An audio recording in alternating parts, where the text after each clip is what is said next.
Hi நண்பர்களே, இன்னைக்கு நாம் பார்க்க போகிற விஷயம், நேற்று வரைக்கும் திரையில் ஓடிட்டு இருந்த அந்த தளபதி விஜய் இன்னைக்கு தமிழ்நாட்டில் முதலமைச்சராக வந்திருக்காருலா? என்னவா இருக்கு? நேற்று நடந்தது ஒரு விழா இல்லை, தமிழ்நாட்டை ஆட்டி படைக்க போகிற அடுத்த நிலநடுக்கத்தோட ஸ்டார்ட்னு தான் சொல்லணும். நேற்று காலை 10 மணி வரைக்கும் 10 மணி டைமில் சென்னை நேரு ஸ்டேடியத்தில் வச்சு விஜய் வந்து கையெழுத்து வச்சு அந்த பதவியை ஏற்றுக்கிட்டாரு.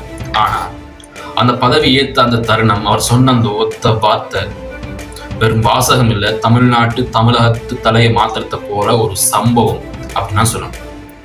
அவர் எப்படி திரையில ஓடுவார், இந்த அரியணையில ஏறினாரு, அவருக்கு என்னென்ன சரிவலைகள் இருந்துச்சு, இவர் வந்ததால தமிழகத்துல ஏதாவது மாற்றம் ஏற்படுமா அப்படின்றது தான் நம்ம வீடியோவில் ஃபுல்ஸாக பார்க்க போகிறோம். நம்ம வீடியோவை ஸ்கிப் பண்ண பாருங்க. ஏன்னா நான் உங்கள் லைஜ், இது உங்களுடைய வாழ்க்கை, உங்களுடைய அரசியல் ஒவ்வொரு குடும்பத்திலையும் ஒவ்வொரு மனிதன வாழ்க்கையிலையும் பிறப்பிலிருந்து இறப்பு வரை சம்மந்தப்பட்டிருக்கு. ஏன்னா பிறப்புல பர்த் சர்டிஃபிகேட்ல, இறப்புல டெத் சர்டிஃபிகேட் வரையும் அரசியல் இருக்கு.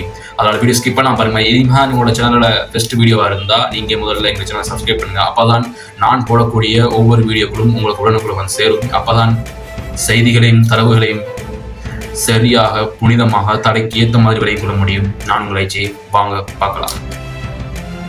எல்லாரும் கேட்டாங்க, விஜய் எப்போ வருவாரு, வருவாரா மாட்டாரா அப்படின்னு.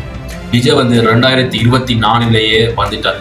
அவர் சினிமா ஷூட்டிங்ல இடையில எடுத்த ஒவ்வொரு போட்டோக்களும் வெறும் சாதாரண போட்டோ ஷூட்டிங் இல்லை, அதுதான் விலையில்லா விருந்தகங்கள், மாணவர் மையங்கள் சொல்லி அரசியலுக்காக எடுத்த ஒவ்வொரு பிளான் ஸ்கெட்ச் ஷூட்டிங்.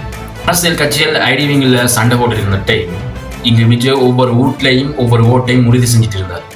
மக்கள் பழைய முகம், ஊழல், வாரிசு அரசியல் சொல்லி சலிச்சு போயிருந்த டைம்ல ஒரு மனசுல பதிஞ்ச, உள்ளத்துல இருக்கக்கூடிய ஒரு முகம், நம்பிக்கைக்குரிய ஒரு முகம் அப்படின்னு சொல்லி மக்களோட மனசுல நிறைஞ்ச ஒரு ஆளைத்தான், ஆல்டர்னேட்டிவாகத்தான் நம்மளோட தளபதி விஜய் தெரிஞ்சாரு.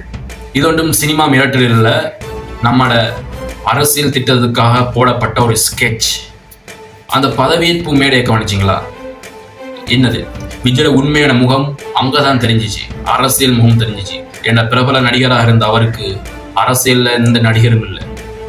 9 அமைச்சர்கள் இருந்தாங்க. 28 வயசு உள்ள பெண்மணி ஒரு பட்டதாரி இருந்தாரு. ஓய்வு பெற்ற அரசியல் அதிகாரி, அதாவது IAS ஒரு அதிகாரி ஒருத்தர், விவசாய தலைவர் ஒருத்தர் மாதிரி இருந்தாரு.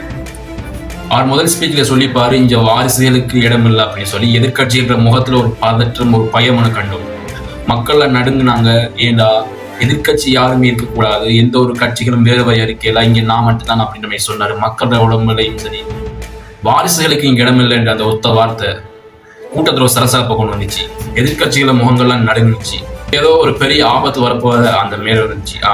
விஜய் இன்னைக்கு ஆட்சியை பொறுப்பேற்றுட்டாரு. அவர் ஆளை விடுவாங்களான்றதுதான் இன்னைக்கு பல மில்லியன் கேள்விகளாக காணப்படுது. வெற்றி கொண்டாட்டம் முடிகிறதுக்குள்ள ஒரு பெரிய குண்டு ஒன்று வடிக்க பார்த்துச்சு. ஏன்னாண்டா திமுக அதிமுக 2 பேர் கைகள் கூட்டணி சேர்ந்துச்சு. இந்த அரசியல் ஒன்றிணைப்பு வந்து விஜய்க்கு தெரியாது. விஜய் வந்து ஒரு சினிமா பொம்மை அப்படின்னு சொல்லி ஊடகங்கள்ல பல விஷயங்கள், பல தகவல்கள் பரவப்பட்டு வருது. இன்னொரு பக்கம் குதிரை பேரம் நடக்க போறதாக ஆளுநருக்கு தகவல் வந்துச்சு. 3 வருஷம் ஜனாதிபதியாக இருக்க போறதாக, ஜனாதிபதி பதவி கொண்டு வர போறதாக தகவல் வந்து பல பிரச்சனைகளை கோட்டு குழப்பி அப்படி சதிவலைகள் செய்யப்பட்டு வருது.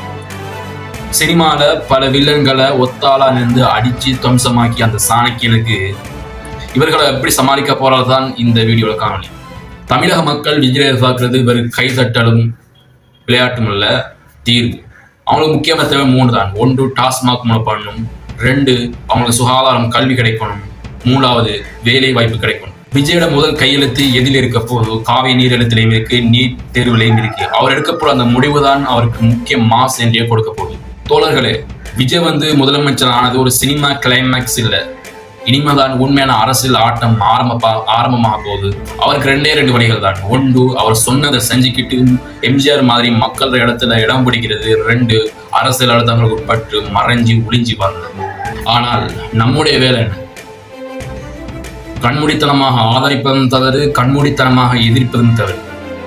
இது அவருடைய அரசியல் இல்லை, நம்முடைய அரசியல். ஒரு குடிமகனாக, ஒரு சிறந்த பிரஜையாக நாம அவர்கிட்ட கேள்வி கேட்போம், அதற்கான பதில் அவர்கிட்ட கிடைக்கும்.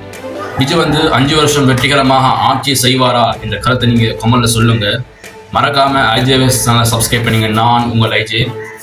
இந்த டைம்லேயும் ஒரு கடைசி ஒரு சேலஞ்ச் ஒன்று சொல்லணும்னா, உங்களோட நேமை வச்சு எங்களை கமெண்ட்ல போட்டிங்கன்னு சொன்னால் அதுக்கான ஒரு ஹிஸ்ட்ரியை நாங்கள் உருவாக்கி உங்களுக்கு ஒரு ஸ்டோரி மாதிரி ஒரு வீடியோவாக போட முடியும்.